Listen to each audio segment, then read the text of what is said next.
the biggest development that's happening right now is something that we cover very closely. I know all four of us are very interested in, is the insanely rapid development of artificial intelligence that has been overtaking the world, that is leading from places like China and the United States. Right now, it seems like US is in the lead, but China is very rapidly catching up. A giant region in the world that I don't see doing anything around this world-changing, insanely powerful piece is Europe. Okay? And from the different podcasts that I'm sure we all listen to, one of the common themes is like, hey, US and China and even within the US and within China, like we're throwing money like maniacs to try and gain AI supremacy because that's incredibly important. What is Europe doing with artificial intelligence? And is this something that is viewed as important by the general public in Europe and the politicians? Like what's going on with AI in Europe? Can you guys help me understand a little bit? Who wants to go first? Man, you guys are scared to touch this one. No, I can go. Like, it's just I talked too much, and Neil was not heard too much. You're good, bro. Too much speaking time always. German supremacy. Yeah, I'm taking over this. This needs to be taken over. This thing. Yeah. Yes. What are they doing? Nothing, because we had a big brain drain all the time because regulations are so stupid and people are just leaving that really are smart to Dubai, like Neil said before, and also to the US. And this started in the 90s even, because Germany were the first ones who wanted to tax software immediately, and people that were just starting out said, hey guys, can we just figure this out first? How about we go to Silicon Valley? And suddenly they just started their companies there. Many Germans went over there as well.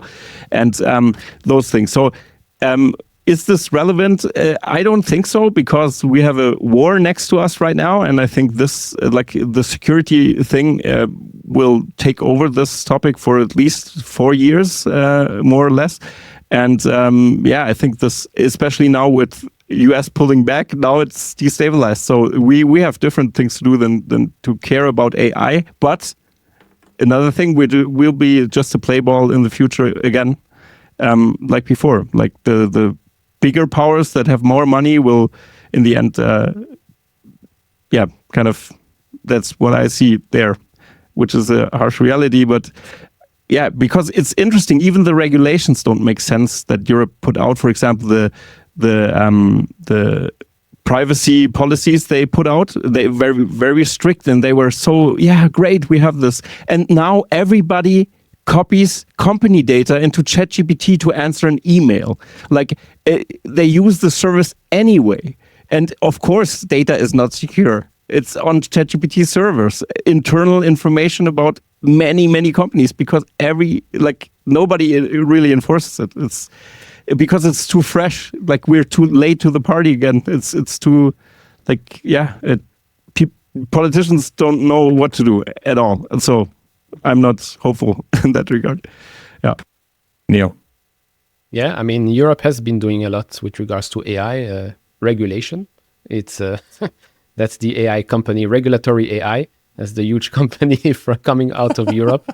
I mean, they were all so busy with the cookies. Every time you go, if you're in Europe, you go on a website, it's always, you want to accept or you want not accept the cookies? And I'm like, where are my cookies? I'm hungry, but that's the thing. Also on Google, if you go and Google something, there is no maps anymore. They had to remove the maps because, it favors Google. I'm like, I don't care.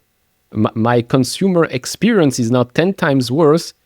Why? Because you wanted to screw over an American company? It just doesn't make any sense. I mean, yes, maybe have some rules here and there, but come on. I mean, Meta AI and all of that. Why can't we experience anything? It's like we are still, fire.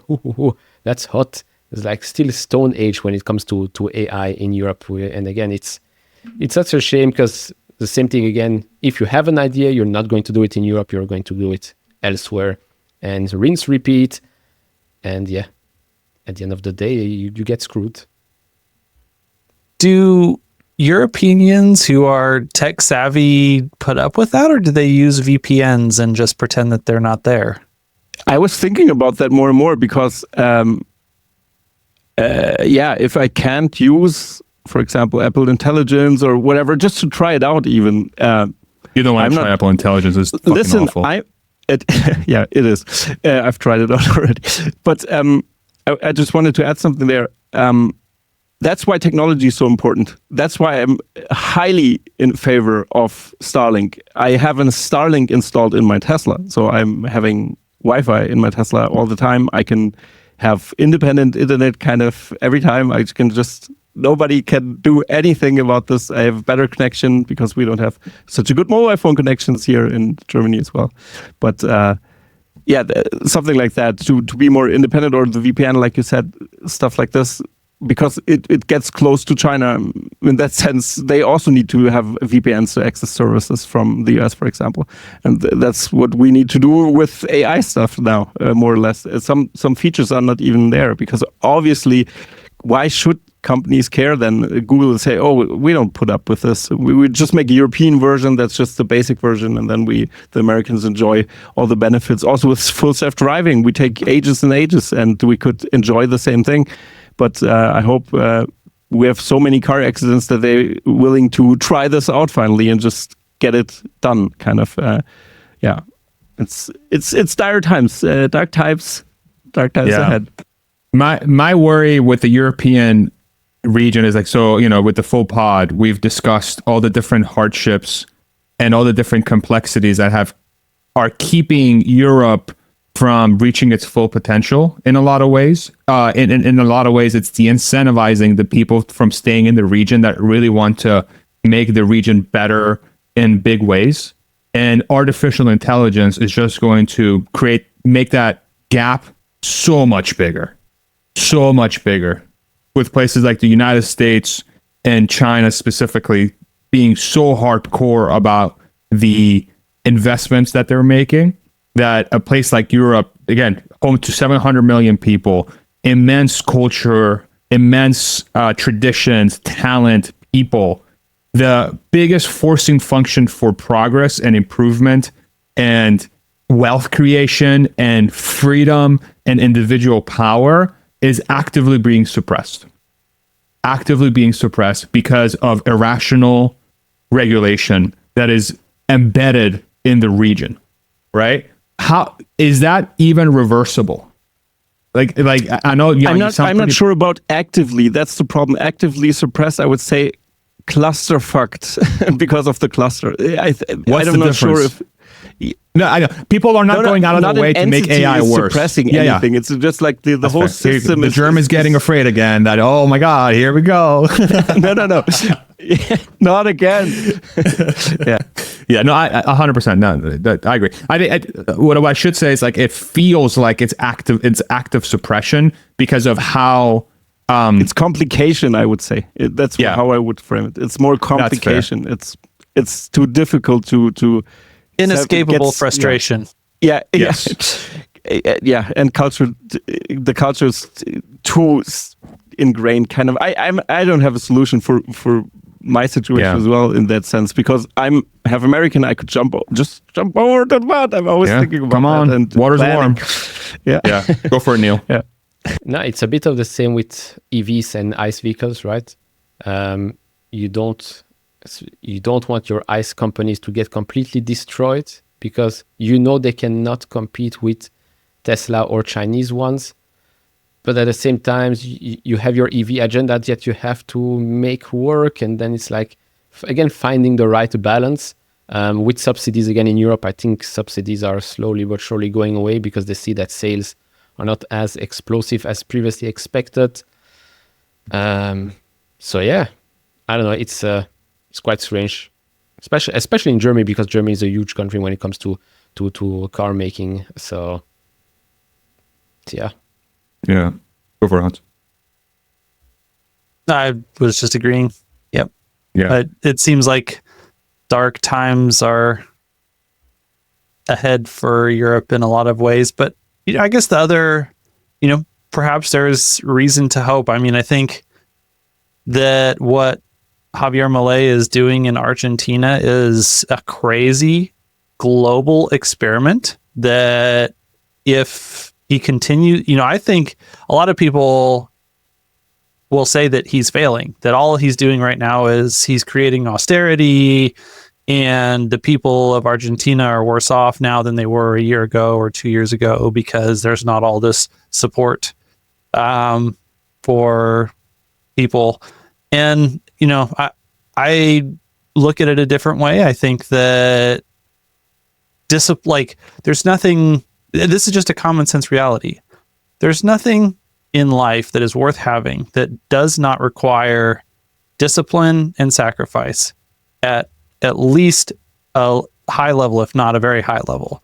That you can't have a good marriage without discipline and sacrifice. You can't have kids without discipline and sacrifice. You especially can't raise kids to be good human beings that you enjoy having a lifelong relationship without discipline and sacrifice. Like, all of these things take that. And what it appears to me is that Javier Milei is imposing some fiscal discipline and sacrificing some nice to haves for the most important things. And if this produces the types of results, if these short-term sacrifices produce long-term benefits that I think that it will over the next 5 years especially, then I think that's a data point that will be pretty hard to ignore on the international political stage, that, hey, you know, we are facing hard times, and they proved that if you'll just let the people have freedom, that they can figure out the problems, that people are smart.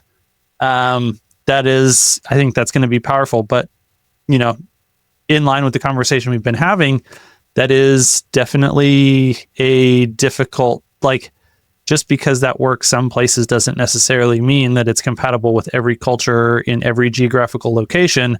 And that's going to be a difficult challenge for Europe to grapple with. Yeah. I think, and I'll throw it over to Jan here in a second. I think my biggest lesson from what's happening from the last like 3-4 years with like Milei, Trump, sort of this movement towards populism and getting the attempt to give the individual more power and more agency and removing regulations so that those individuals can become prolific. Ultimately, it has to be led by the people. It has to be led by the culture. There has to be a grassroots movement that places, like, it has to be from the bottom up.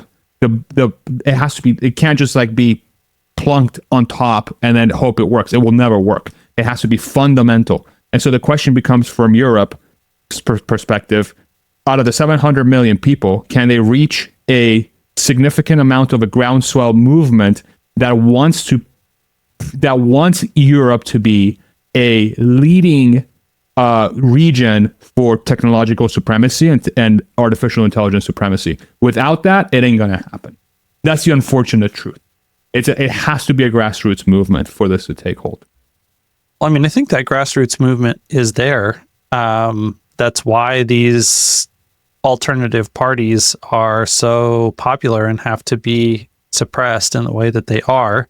Now, that doesn't necessarily mean that the type of common sense leadership exists in those parties that will actively try to be a unifying force and really work on behalf of the good of all citizens. But I think the seeds of that political will exist. The question is, will the appropriate leadership rise to the mantle that is available for the taking if they would actually seize the moment?